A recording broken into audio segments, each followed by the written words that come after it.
This is the summary created from the video. Lecture 12 Demonstration V.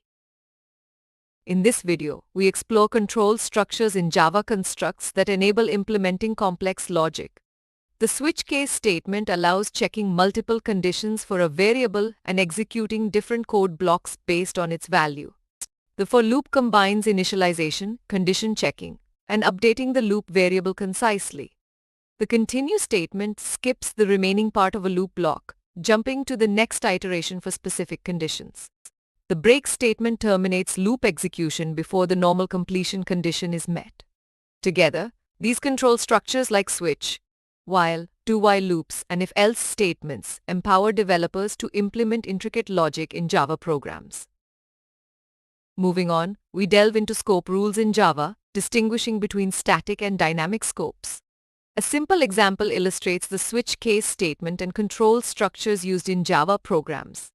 The demonstration covers scope rules for variables declared inside and outside blocks and for loops.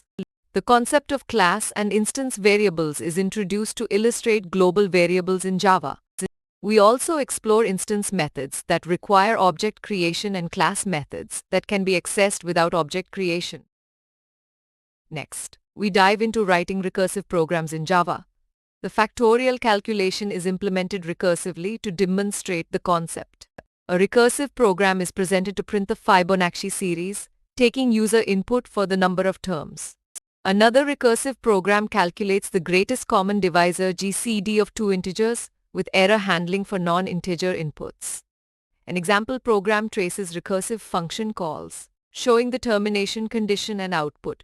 Throughout this chapter, you are encouraged to practice more recursive programs to deepen your understanding and sharpen your skills.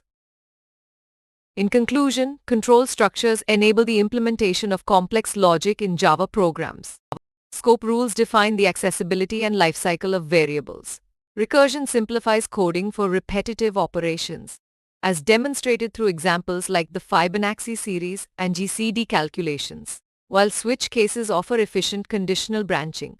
Mastering recursion techniques requires dedicated practice. This video covers these fundamental concepts, equipping you with the knowledge to write more sophisticated Java programs. Please stay tuned for more summary videos.